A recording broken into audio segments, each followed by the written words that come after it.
കഴിഞ്ഞ 20 വർഷമായി പോലീസ് തേടിക്കൊണ്ടിരിക്കുന്ന കുപ്രസിദ്ധ മാവോയിസ്റ്റ് നേതാവാണ് വിക്രം ഗൌഡ. ചിക്കമഗളൂരു ഉടുപ്പി അതിർത്തിയിലെ സീതംബിലു വനമേഖലയിൽ ഇന്നലെയായിരുന്നു ഏറ്റുമുട്ടൽ.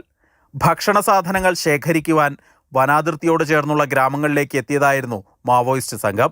ഇവർ കർണാടക വനമേഖലയിലുണ്ടെന്ന രഹസ്യ വിവരത്തെ തുടർന്ന് നക്സൽ വിരുദ്ധ സേന പ്രദേശത്ത് പരിശോധന തുടങ്ങിയിരുന്നു. പോലീസിനെ കണ്ട് മാവോയിസ്റ്റുകളാണ് ആദ്യം വെടിയുതിർത്തത്. തുടർന്ന് നടന്ന ഏറ്റുമുട്ടലിൽ വിക്രം ഗൌഡയെ കൊലപ്പെടുത്തി. ഇയാളുടെ കൂടെയുണ്ടായിരുന്ന മറ്റു 3 കൂട്ടാളികൾക്കും പരിക്കേറ്റിട്ടുണ്ട്. ഇവർ വനത്തിനുള്ളിലേക്ക് ഓടി രക്ഷപ്പെട്ടുവെന്നാണ് പോലീസ് പറയുന്നത്. ವಿಕ್ರಮ್ ಗೌಡ ಅಂತ ಹೇಳಿ ಒಬ್ಬ ಡ್ರೆಡೆಡ್ ನಕ್ಸಲೈಟ್ ಇನ್ಫಾರ್ಮೇಶನ್ ಸಿಕ್ಕಿದ ಮೇಲೆ ಇವರು ಅವರನ್ನು ಹುಡ್ಕೊಂಡು ಹೋಗಿದ್ದಾರೆ. ಆದರೆ ತಕ್ಷಣ ಅವರು ಪೊಲೀಸ್ನವರು ಬಂದು ಕಂಡು ತಕ್ಷಣ ಅವ್ರ ಮೇಲೆ ಫೈರ್ ಮಾಡಿದ್ದಾರೆ ಅಂತ ಹೇಳಿ ಹೇಳ್ತಿದ್ದಾರೆ. ಅದಕ್ಕಾಗಿ ಅವರು ಎನ್ಕೌಂಟರ್ ಮಾಡಬೇಕಾಯಿತು ಅಂತ ಹೇಳಿ ಎನ್ಕೌಂಟರ್ ಆಗಿದೆ. സംഘത്തിലുണ്ടായിരുന്നത് മുൻകാരു ലത, ജയണ്ണ, വനജാക്ഷി എന്നിവരാണ് എന്ന് തിരിച്ചറിഞ്ഞിട്ടുണ്ട്. പോലീസും നക്സൽ വിരുദ്ധ സേനകളും കഴിഞ്ഞ കുറേ കാലമായി തെരഞ്ഞുകൊണ്ടിരിക്കുന്ന 3 മാവോയിസ്റ്റ് നേതാക്കളാണ് ഇവർ.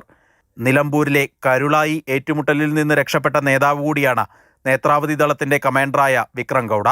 കേരളത്തിൽ നിന്ന് 2 മാസം മുൻപാണ് സംഘം ഉടുപ്പി വനമേഖലയിലേക്ക് എത്തിയത്.